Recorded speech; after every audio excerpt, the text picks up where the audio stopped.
নমস্কার। আজকের এই ভিডিওতে বাংলা রিভিউ কমিউনিটির সেই মিষ্টি ভাইটিকে নিয়ে কথা বলবো যে দেবদার একদম ডাই-হার্ট ফ্যান। তা গতকাল দেবদা অতীন্দ্রতে হল ভিজিট করতে গেছে এবং সেটা কিন্তু দেবদা অনেকদিন আগেই কিন্তু জানিয়ে দিয়েছিল যে যাবে।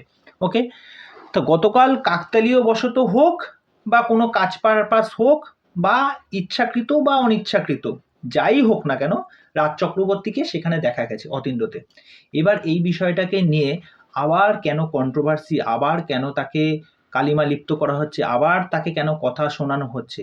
এর আগে যে রাজ চক্রবর্তী যে কথাটা বলেছিল, যে স্টেটমেন্টটা দিয়েছিল বা পোকটা করেছিল, সেটা নিয়ে কিন্তু আমিও বলেছিলাম। সেটা নিয়ে কিন্তু অনেক দূর সবাই নানা রকম মতামত রেখেছিল। অনেকে তো খুব বিচ্ছিরিভাবে রেখেছিল। তা আমি একটা কথা বলি, একটা মানুষের কি সার্বভৌম ক্ষমতা নেই যে মানুষটা কোনো জায়গায় যেতে পারবে? এই ভিডিওতে আমি বলে রাখছি, আমার এক বন্ধু আছে যে ব্যারাকপুর পুলিশ কমিশনারেটে কিন্তু চাকরি করে। ওকে? রাজ চক্রবর্তী ওখানে কিন্তু মাঝে মধ্যেই যায়, মাঝে মধ্যেই যায়। রাজ চক্রবর্তীর সাথে আমার সেই বন্ধুর ছবিও আছে। ও নানা রকম কথা বলে যে হ্যাঁ রাজদাকে দেখলাম, সামনে থেকে দেখলাম, একটা কাজ পারপাস এসেছিল।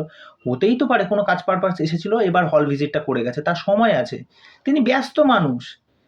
তা একটা মানুষকে কোনো রকম ভাবনা চিন্তা এইসব না করে কেন এই আবার কন্ট্রোভার্সি জায়গাগুলো তোলা হচ্ছে বা কেন তাকে অপমান করা হচ্ছে, এই জিনিসটা তো ঠিক না। তিনি তো কোনো জায়গায় স্টেটমেন্ট দেয়নি, আবার যে কিছু বলেও নি, কাদা ছোড়াছুড়িও করেনি। দেবদা কিন্তু নিজের থেকেই জানিয়ে দিয়েছে যে যারা আমার ফ্যানেরা বা দেবিয়ান্সরা বা যে ধরনের অন্যান্যদের নানা রকম মন্তব্য করছে বা কটূক্তি করছে, আমার এইসবের সময় নেই দেখার। আমি যদি এইসবের সময় দিই তাহলে আমি আমার কাজটা করব কখন? আর আমি এই জিনিসগুলোকে একদম সমর্থন করি না। যারা পার্সোনাল অ্যাটাক করছে বা নানা রকম করছে, দেবদা এগুলোকে দেখেই না, ধরেই না, ছোঁয়ই না।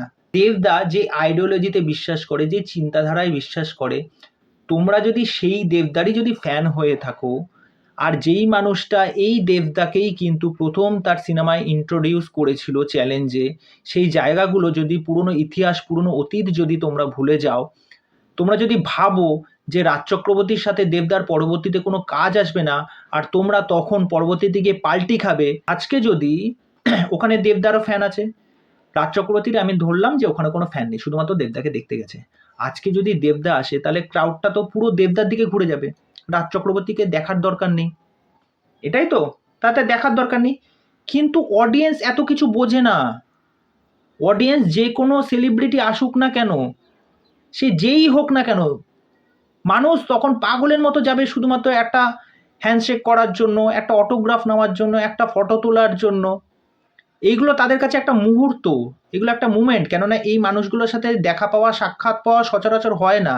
আজকে রাজ চক্রবর্তী বলুন বা দেবদা বলুন, এই সমস্ত মানুষজনেরা, সাধারণ অডিয়েন্সরা এদেরকে কাছ থেকে দেখতে পাচ্ছে বা এই সুযোগটা পাচ্ছে, তারা কি সেই সুযোগটা নেবে না? এটা তো সবাই নেবে। সেই মানুষগুলোকে আপনি কি করে বোঝাবেন যে এই মানুষটার সাথে আপনি যাবেন না, এই মানুষটা দেবদাকে নিয়ে পোক করেছে, এই করেছে? কন্ট্রোভার্সির জায়গাটা কেন আবার তুলছেন, আবার কেন এটাকে নোংরা পথে নিয়ে যাচ্ছেন? ভাই আমি বলবো এই জিনিসগুলো করো না।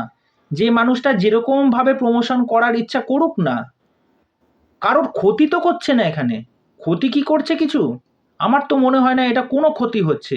দেবদার বিন্দু মাত্র এখানে ক্ষতি হচ্ছে না।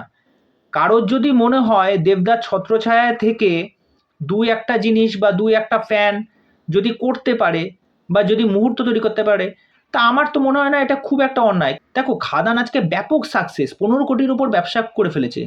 25 তারিখ দুবাইয়ে সেটা স্ক্রিনিং হবে। মানে বাংলা সিনেমা আজ অব্দিও সেই জিনিসটা কেউ করে দেখাতে পারেনি, দেবদা যেটা করে দেখিয়েছে। আজকে তোমরা সেই কুপুমণ্ডুকের মতো সেই সেম জায়গায় আবার চলে যাচ্ছ। রাজ চক্রবর্তী কেন এই করেছে, আরে ভাই, রাজ চক্রবর্তী কি করেছে? রাজ চক্রবর্তী কোনো স্টেটমেন্ট দিয়েছে? রাজ চক্রবর্তী কোনো অপমানসূচক কথা বলেছে এই টাইমে? সে হল ভিজিট করতে গেছে, তারও তো সিনেমা চলছে, গেছে তো কি হয়েছে? ওই টাইমেই গেছে, মিলে গেছে কাকতালীয়ভাবে বা ইচ্ছাকৃত হোক বা অনিচ্ছাকৃতভাবে হোক। কি ক্ষতি হয়েছে? কারোর কি কারো ক্ষতি করেছে কারোর? কিছু তো বলেনি। কেন এই বিষয়টাকে জলঘোলা করে আবার খুঁচিয়ে সেটা নোংরামির পথে নিয়ে যাওয়া হচ্ছে?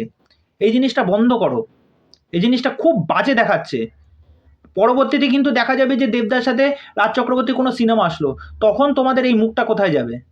তখন তোমরা কি বলবে? তা যাই হোক, আমার এই জিনিসটা দেখে মনে হলো যে এটার প্রতিবাদ করা অবশ্যই দরকার। যেটা খারাপ সেটা আমি খারাপ বলবো, যেটা ভালো আমি সেটা ভালো বলবো। দেবদা তো এইটা নিয়ে কোনো মাথা ব্যথা নেই, দেবদা তো দেবদার মতো প্রমোশন করে যাচ্ছে, তিনি করবেনও, সেটা তো চলতেই থাকবে। তা এই মানুষটা তো কারোর ক্ষতি করেনি, যে কালকের যে ঘটনাটা হয়েছে কারো তো ক্ষতি তো করেনি। কি হয়েছে? আর এই যে মানুষগুলো, সাধারণ অডিয়েন্সগুলো এক ঝলক দেখতে পেয়েছে, একটা সেলফি তুলতে পেয়েছে, একটা অটোগ্রাফ পেয়েছে, কি ক্ষতি হয়েছে? যাই হোক, এই বিষয় নিয়ে তোমাদের কি মতামত জানিও। আজকের ভিডিও এখানেই শেষ করছি। বাই।